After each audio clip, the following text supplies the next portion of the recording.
The letter from my great-uncle's attorney arrived on a Tuesday morning. Completely unremarkable except for the embossed law firm letterhead that seemed to shimmer in the sunlight streaming through my kitchen window.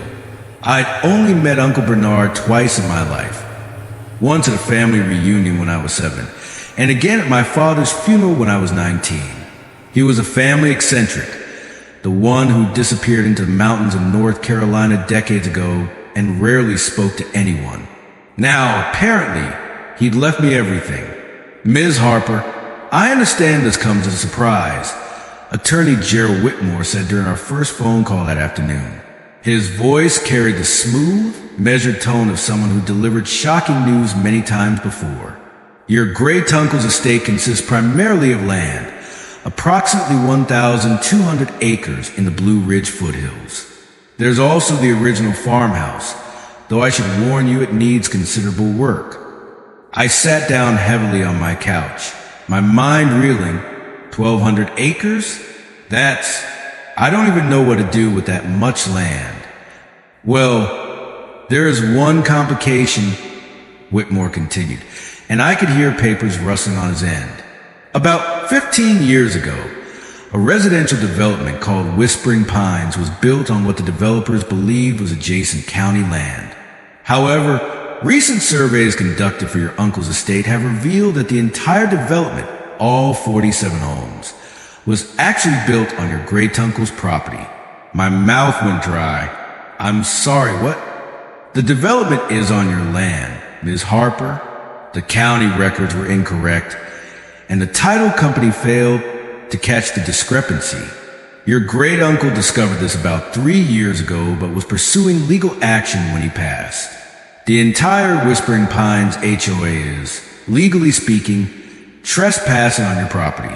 3 weeks later, I stood at the edge of what I now knew was my property, staring down at the neat rows of cookie-cutter houses that made up Whispering Pines. They were nice homes, 2-story colonials with manicured lawns, 3-car garages, and those decorative lampposts that seem mandatory in every modern subdivision. In the center, I could see a clubhouse with a pool, tennis courts, and a playground, all of it sitting on land that belonged to me. This is insane, I muttered to myself. You must be Cassandra Harper. I turned to find a woman in her 50s marching up the dirt road toward me. She wore white capri pants, a pink polo shirt, and an expression that could have curdled milk. Her blonde hair was pulled back, so tightly I wondered if it gave her headaches. I'm Patricia Moreland, president of the Whispering Pines Homeowners Association, she announced, stopping a few feet away with her hands on her hips. We need to talk about this ridiculous claim you're making. It's not a claim, I replied calmly. It's a fact. The land surveys don't lie. This entire development is on my property. Patricia's face flushed red. That's absurd. We've been here for 15 years. We have legal rights. Actually, you don't. I pulled out the surveyor's report from my bag. This has been verified by 3 independent surveyors and confirmed by the county. The original property records had the boundary lines wrong. Your developer built on private land without permission. This is our home. Patricia's voice rose to a shriek. You can't just kick us out. We'll sue you into oblivion. I met her gaze steadily. Feel free, but I suggest you sue your developer and title company instead. They're the ones who messed up. I'm simply claiming what's legally mine. Over the next week, I learned just how nasty an HOA could be when threatened. Patricia launched what I could only describe as a smear campaign. She sent letters to every resident claiming I was a greedy outsider trying to steal their homes. She organized a neighborhood meeting where, according to the one friendly resident who texted me, she compared me to various historical villains. Then came the attempts at intimidation. I'd moved into Uncle Bernard's farmhouse, a charming but dilapidated structure about a quarter mile from the development. One morning, I woke to find my driveway blocked by 3 pickup trucks. Several men stood around them, arms crossed, trying to look menacing. I walked out onto the porch with my coffee, deliberately casual. "Can I help you, gentlemen?" "You need to drop this land nonsense," one of them called out. He was in his 40s, balding, with a goatee that probably looked better in his imagination. "We're not going anywhere." "I see. And blocking my driveway is supposed to convince me. How exactly?" "This is a warning," Goatee Guy said. "Things could get difficult for you out here. Accidents happen on properties this big." I pulled out my phone and very visibly started recording. "I want to make sure I have this on camera. You're threatening me with violence if I don't surrender my legal property rights. Is that correct?" The men exchanged uncomfortable glances. "Also, just so you know, the county sheriff is my attorney's brother-in-law, and he's very interested in this case." This was technically true. Whitmore had mentioned it casually. The trucks were gone within 5 minutes. But Patricia wasn't done. She tried a different approach. Negotiation, or what she considered negotiation. She appeared at my door 3 days later, this time with a forced smile and a covered dish. "I thought we got off on the wrong foot," she said sweetly. "I brought you a casserole." I took the dish warily. "Thank you. The thing is, Cassandra, may I call you Cassandra? We're reasonable people.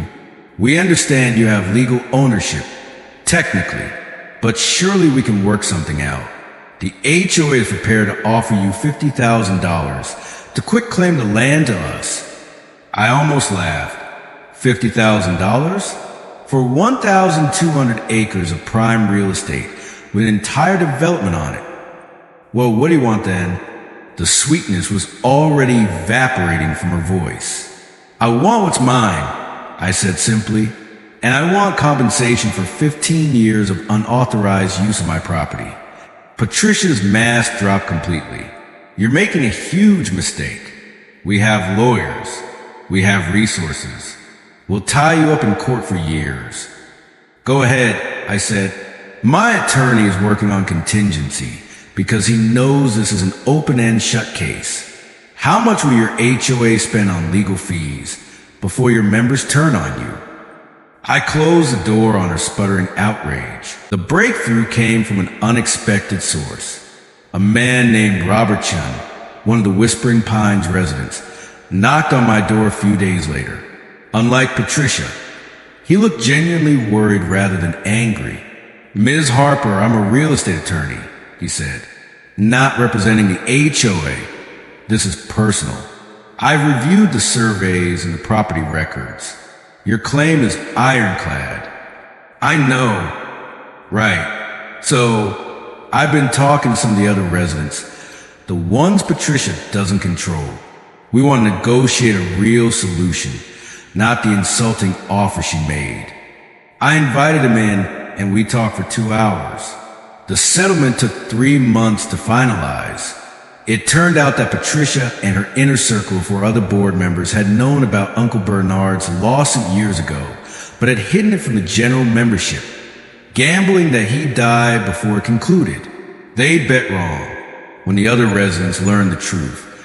There was a special HOA meeting that Patricia did not control. She was removed from the board, and Robert became the new president. The final agreement was actually fair. The HOA purchased the 120 acres that the development occupied for $2.4 million, $20,000 per acre, market rate. They also paid $450,000 in back rent for the 15 years of unauthorized use. The money came from a combination of a special assessment on each household, insurance settlements from the developer's errors and omissions policy, and a lawsuit against the title company that had missed the error. Patricia and her co-conspirators, who'd known about the problem and hidden it, were personally sued by the other HOA members for breach of fiduciary duty. Last I heard, they'd settled out of court for substantial amounts. As for me, I kept the remaining 1,080 acres. I sold off 500 acres to a conservation trust, ensuring it would remain undeveloped forest. With that money in the HOA settlement, I paid off my student loans, quit my soul-crushing corporate job, and renovated Uncle Bernard's farmhouse. I'm writing this from the porch of that farmhouse now, looking out over hundreds of acres of rolling hills and forests. In the distance, I could just barely see the roof lines of whispering pines. We're cordial neighbors now. Robert and I have even become friends. Some of the residents wave when they drive past. Patricia moved away 6 months ago. I heard she's in Florida now, probably terrorizing a new HOA. As for me, I learned something valuable from Uncle Bernard, even though we barely knew each other. Sometimes the most valuable inheritance isn't money or land. It's the backbone to stand up for what's rightfully yours, no matter how many Karens come knocking at your door. The land is mine. I earned it by not backing down. And I'm not going anywhere.